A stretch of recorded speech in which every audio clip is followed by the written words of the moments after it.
Jothurwa. Kawuono kadwa penjo no moro, ng'eni ok omoro. To kata kamano, adwa ni moro mokwongo, ago erokamano ahinya. Nosiepewa mobiro kawuono. Ok oneno ka Kenya biro ka. Ok oneno Kenya kobiro Bondo. Omorgo. Gibiro nikech masira man thuro ka. Gibiro konyowa ywago kendo kowo nyithindo monegi. Emomiyo. Tadwa ni moko we mondo adhum mokwongo. Uyiena kamano. Today is a very sad day, not only for the people of Siaya, but for the entire nation of Kenya. We are paying our last tribute to very young people whose life has been terminated by a very violent and uncaring regime. These young people did not deserve to die at this time. They will remain heroes of our country, the heroes of our third liberation. Vijana, bedpin.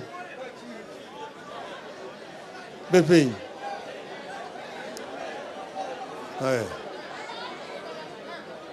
Hello, ugemo kamera kanyo.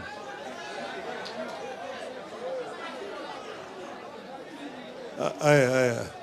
Beru bedpin.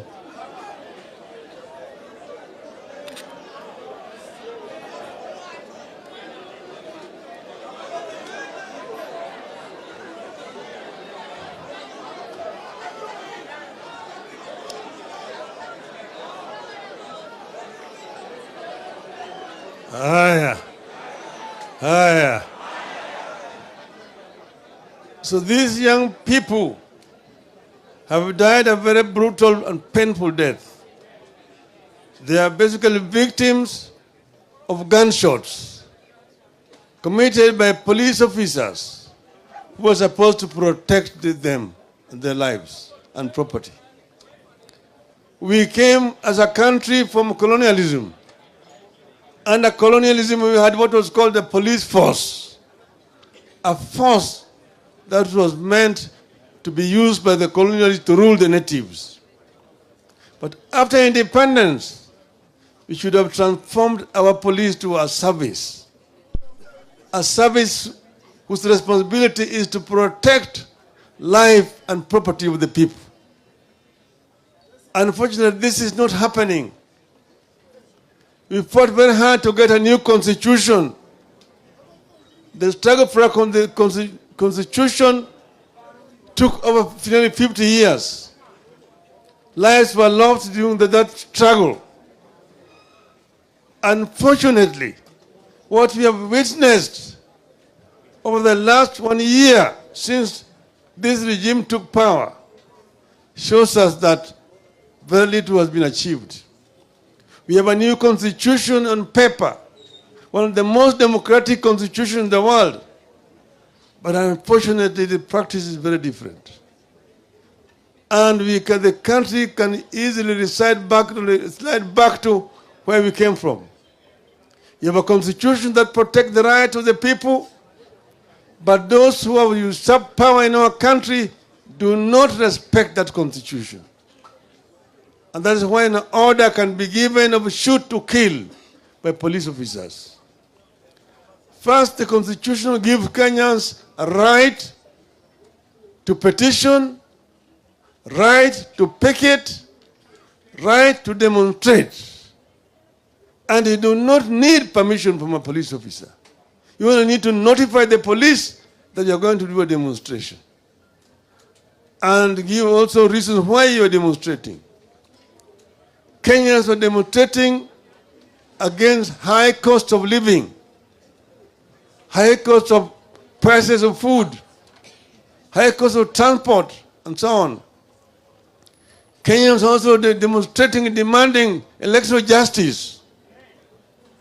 Kenyans were demonstrating, demanding a democratic electoral environment. Kenya were demonstrating in protection of multi-party democracy. So these were very, very genuine reasons for people to call for demonstrations. And then police were notified that demonstrations were going to take place. Police was ought to have gone there to protect the people. But you see what the police have done. Mr. Kome is but an instrument. Because I've heard Mr. Ruto bragging all over. Nitawakalia ngumu. Nitawakalia ngumu hawa watu. Tutawanyorosha. Tutawanyorosha. Those are the words of Mr. Ruto. Polisi wamefanya kazi mzuri kwa kulinda Wakenya. Ati hatuwezi kukubali wengine wafanye maandamano ya kuharibu mali ya Wakenya. Sasa Mr. Ruto, which mali was being destroyed in Bondo? Which mali was being destroyed in Bondo? Which mali was being destroyed in Sondu? Which mali was being destroyed in Migori? In Yalenda?